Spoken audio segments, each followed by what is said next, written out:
My dear students, कैसे हैं आप सभी को अनिल शर्मा का नमस्कार और आप सभी का आपके अपने चैनल बुक बास्केट पर हार्दिक स्वागत है। तो माय डियर स्टूडेंट्स, आज हम class 8 chapter properties of triangle का पार्ट 3 पढ़ने जा रहे हैं। बड़ा अच्छा क्वेश्चन है, आपके एग्जाम में आने वाला क्वेश्चन है, इसलिए मैंने एक ही क्वेश्चन को 3 अलग अलग डिजिट्स में लेके आपको बताने की कोशिश की है। आपको दिखाई दे रहा होगा थर्ड पार्ट में मैंने 3 पार्ट्स 3 क्वेश्चंस लिख रखे हैं और तीनों को अलग अलग सॉल्व करने वाला हूँ।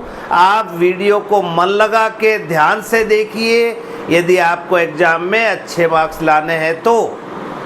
और ऐसा जब भी होगा जब आपका पढ़ाई में मन होगा और आप बहुत अच्छे मार्क्स एग्ज़ाम में लाना चाहते हैं। ये मेरा आपसे प्रॉमिस है कि 1 शॉट में आपको क्वेश्चन क्लियर करूँगा। पर वीडियो देखने के बाद, वीडियो जब आपको समझ में आ जाए, देख ले आप, तो आप सभी अपनी नोटबुक में इन क्वेश्चनों को नोट कर लें, जिसलिए एग्ज़ाम टाइम पे आपको कोई प्रॉब्लम ना हो। और यदि आपने बिना देखे एक बार रफ कॉपी में रिवाइज कर लिया तो प्रॉमिस है कि आपको एग्ज़ाम तक, इन्हीं एग्ज़ाम के बाद तक क्वेश्चन लर्न रहेंगे। चलिए तो आज का वीडियो स्टार्ट करते हैं बच्चों। क्या है देखिए, बहुत सिंपल है। पहला क्वेश्चन, फर्स्ट क्वेश्चन है ट्रायंगल एबीसी।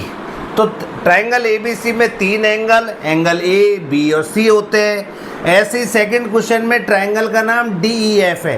तो 3 एंगल्स कौन कौन से हो गए? एंगल D, एंगल E और एंगल F। ऐसे ही थर्ड क्वेश्चन में XYZ नाम दे दिया है, तो 3 एंगल X, एंगल Y और एंगल Z हो गए। और आप सभी जानते हैं पार्ट 2 में आपने थ्योरम पढ़ी है कि ट्रायंगल के तीनों एंगल का सम 180 डिग्री होता है। Angle sum property of triangle मैंने आपसे कहा था कि अब बार बार इस क्वेश्चन, इस चीज़ का रिपीटेशन होगा। तो डियर स्टूडेंट्स, फर्स्ट क्वेश्चन में तीनों एंगल कौन कौन से? Angle A plus angle B plus angle C equal to कितना होता है? 180 होता है। मैंने बताया था आपको शॉर्ट में क्या लिखना है, angle sum property of triangle लिखना है। ऐसे ही सेकंड क्वेश्चन में बच्चों आपको DEF नाम है, तो angle D plus angle E plus angle F equal to 180 और reason a angle sum property of triangle, ये आपको हमने बताया था। ऐसे ही थर्ड क्वेश्चन में भी आप लिख सकते हैं कि angle X plus angle Y plus angle Z equal to 180 degree, angle sum property of triangle. अब देखिए बच्चों, मैंने तीनों में एक साथ लिखा इसलिए है कि आपको बार बार लिखने से ये चीज़ लर्न हो जाए, समझ में आ जाए।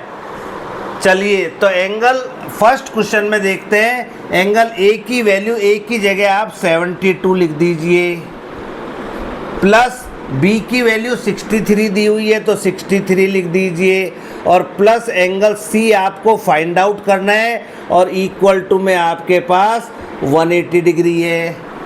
चलिए ऐसा इसमें भी लिख देते हैं, जिसलिए आपका एक साथ तीनों क्वेश्चन सॉल्व हो जाए। एंगल D आपको नहीं फाइंड आउट करना है तो D को D रहने दीजिए। E की वैल्यू आपके पास 105 है, प्लस F की वैल्यू आपके पास 40 डिग्री है और इक्वल टू 180 डिग्री। अब देखिए थर्ड में भी लिख देते हैं बच्चों। XYZ है ट्रायंगल, X की वैल्यू 90 है तो एंगल X की जगह आप 90 डिग्री लिख दीजिए। Y आपको फाइंड आउट करना है, Y को Y रहने दीजिए, और Z की वैल्यू 48 डिग्री दी हुई है तो आप Z की जगह 48 डिग्री और इक्वल टू 180 लिख दीजिए।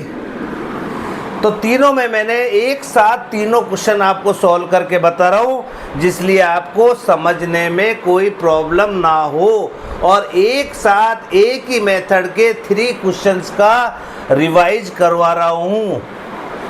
तो देखिए 2 और 3 5 होते हैं, और 6 और 6 12 और 1 13 135 आ गया इनका आंसर। तो 2 और 3 5 और 6 2 जा 12 और 1 13 और angle C equal to 180 degree. ऐसा इसमें भी कर दीजिए, एंगल डी प्लस 105 और 40 145 डिग्री होते हैं इक्वल टू 180 डिग्री। इसमें भी कर दीजिए 90 और 48 138 होते हैं और plus angle y equal to 180। बताइए कितना इजी हो रहा है।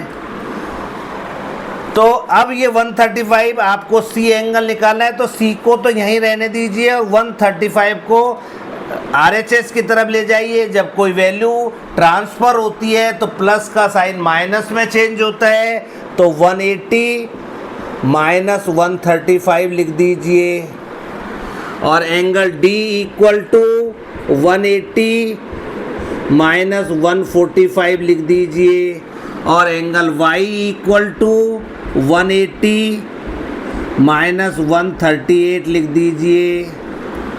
तो एंगल C बच्चों कितना आ गया, 35 और 5 40 होता है और 180 में से 40 गया तो 40 और 5 इधर से बचा, तो आपके पास 45 डिग्री आंसर आ चुका है। एंगल D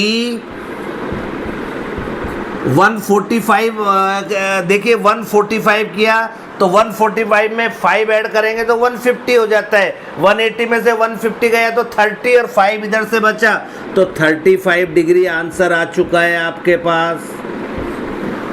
और 138 में 2 ऐड कर दे तो 140 हो जाता है। 180 में से 140 गया तो 40 और 2 इधर से तो 42 आ गया। Angle y equal to 42 degree और ये आंसर आ चुका है। बताइए बच्चों कितना इजी क्वेश्चन है, आपको सभी को, मेरे को आशा ही नहीं विश्वास है कि बहुत इजी लगा होगा। और मैथ्स इजी होती है बच्चों,